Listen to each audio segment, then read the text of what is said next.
Do you feel stuck with your melodies and have no inspiration? Or do you just want to learn how to make crazy synth melodies just like Mike Dean or Wright? While music is a subjective art form that can't be pressed into a recipe, sometimes it can help to follow simple steps in order to achieve the desired result. So in today's video, I'm going to teach you my proven formula on how to create hard synth loops every single time. Let's go! Alright, so the first thing that we need is some sort of melody layer or texture. A lot of the times getting that initial idea is the hardest part about making a melody. So by using a starter, we're basically eliminating that pressure. So I'm just going to my own melody layer kit and looking for like an ambient, spaced out melody layer.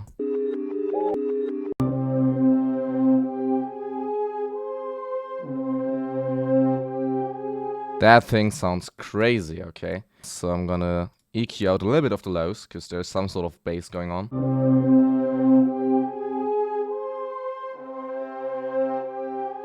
I'm also gonna add some reverb, just because I think that sounds a little bit dry.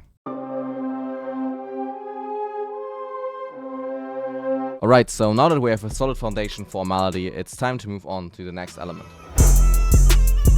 Now the second layer that we're gonna add is either gonna be some sort of keys or some sort of pad. And this is going to be the main layer to our melody, so it's going to contain our chords and our core musical idea. By doing this, we can either delete the starter that we used completely, or we can still use it just to add some more variation to our loop later on. Now, if you still like to use for these kind of sounds is the Prophet 5V by Arturia, just because it's got some of the best keys and pad presets that are out there.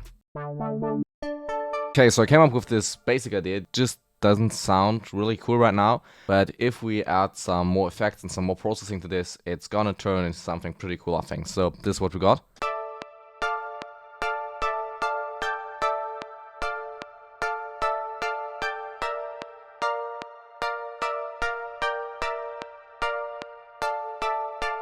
So now the first thing I want to do to make this sound a lot cooler is run it through my microcosm pedal that's behind me right there.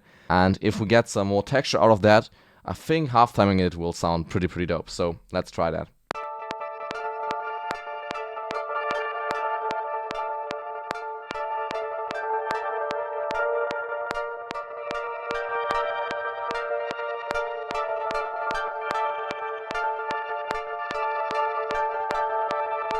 Alright, so I just added the dry version that we had before back in as well, just a lot quieter, just so the granules are not that much in front. Because we want to have something that has a lot of texture, that sounds kind of chaotic to make these synth melodies, but we definitely don't want to overdo it and just have pure chaos going on all the time. Now let's try adding halftime to the whole of it.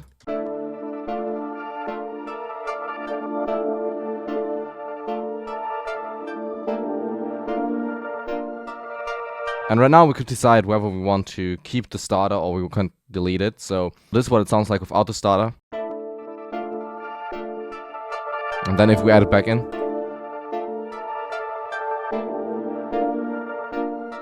Right now it's not making a big difference, but I think I'm just gonna keep it so I have a little bit more material to work with once it comes to arranging this melody. So let's go on and add our third layer. Getting stuck while making a loop happens way too often. You know, you have one or two cool layers, but you're not really sure what to add next. And something that always helped me is just adding a bass line and seeing where it takes me from there. With the chords figured out, it's super easy to add a bass line. We can just simply copy over the lowest note of each chord and put it onto a bass sound, and there's our bass. Now, even though there's nothing wrong with doing that, it's a little bit too simple for me right now. So I'm just going to use my analog synth, the Behringer Poly D behind me, in order to make a bass sound. I personally think that it's one of the greatest synths to get started as a music producer using hardware. So if you want to find out why, definitely be sure to watch my video about it right there. I'm gonna let you know everything about it. But now, let's add a bass.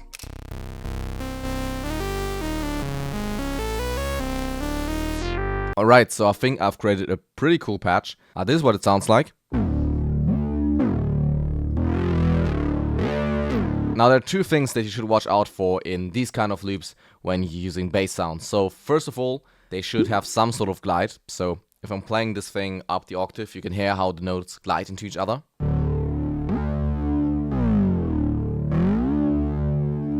That was a bit extreme, but I think you get what I mean. Now second of all, make sure to play around with the filter bit. So here's what I mean by that. So right now it's pretty close. And when I bring it up, you can hear how it brings back that aggression. And if you automate this, or again, modulate it while you're playing it live, it's just gonna give it that analog feeling, that analog grit that you otherwise wouldn't get.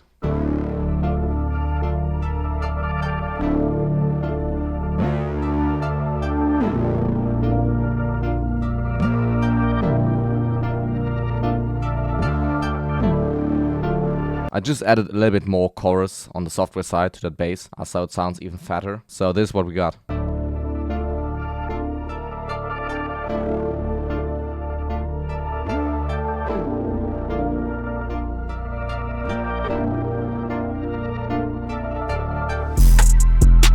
Okay, now the last main element that we need to have this Mike Dean Wright sound is definitely a high-pitched synth lead or ARP. So I'm again gonna use the Poly D to do this. So let me quickly create a patch and I'm again gonna figure out the top line. Let's go.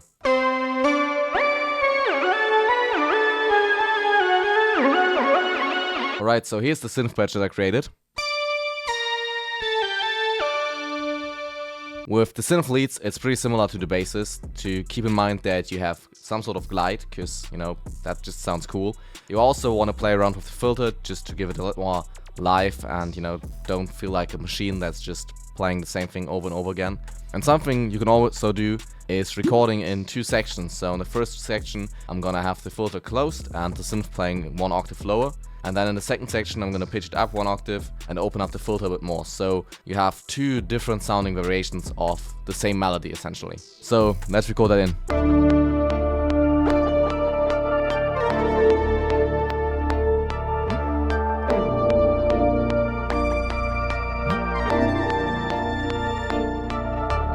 I feel like it took me just 20 minutes to figure out this top line, even though it's super simple. But sometimes that is how it is, you know, you spend a lot of time working on like one element until you find something that you actually like and that you actually think it's working. So this is the synth line we ended up with. Definitely need some EQ and also some time correction, I feel like.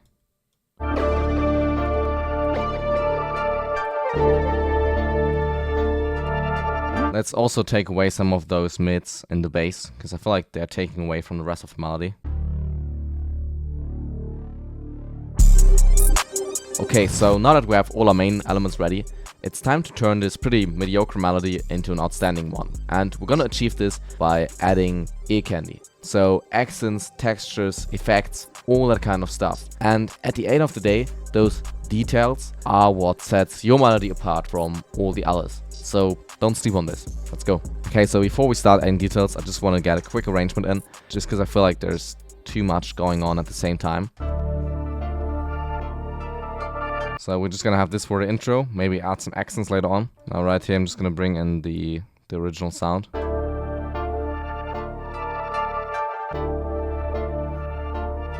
Maybe perk loop as well. And for right here, we're gonna make a thinner version of that sample. One where just take away a lot of the high end, a lot of the low end, so it's just a lot thinner and doesn't take up as much space in the mix. With synth melodies like this, you're easily gonna come to a point where you have a lot of elements going that all take up a lot of space in the mix, leaving no space for drums or vocals. And in case you want to get the loop placed, you don't want this to happen. So you actively have to reduce the space an element takes up in the mix, reduce the amount of elements that you have going at the same time, and also use mixing techniques like, you know, just leveling the things out properly and panning them to the left or to the right, just so there's a lot more space in your entire loop. But now that we have the basic arrangement going, let's touch this up a little bit with effects. So the first thing I want to have is some sort of vintage texture, and I could just, you know, grab a vinyl texture sample and add it on top of the loop. But instead, I'm actually going to add Tape Mellowify, which is a tape emulation from Arturia, really good plugin. And just going to give the whole sample that vintage feel by, you know, emulating tape literally.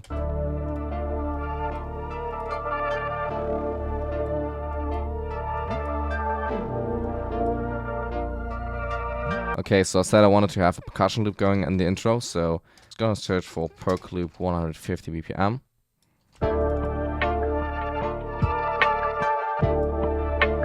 Let's add some accents.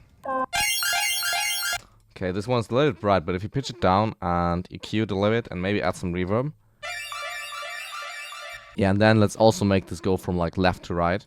So I'm gonna add auto pan, set it to BPM, 1/8 maybe. No, that's too fast. Then like 1.5. Yeah. Let's also look for like a cool transition. Maybe something like this. Just so we hype it up a little bit more.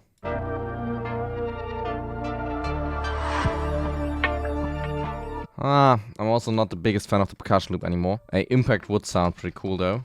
So I'm just gonna look for an impact. Maybe something like this. Alright, so I touched up a few things. First up, I added this male melody layer.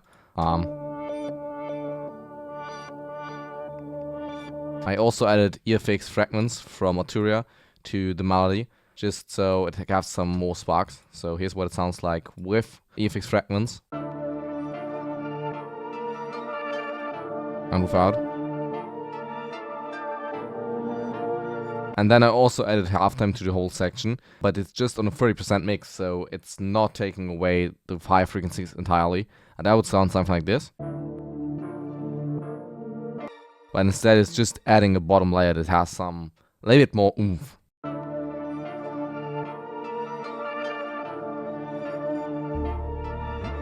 Now combine all of that and we have this final melody.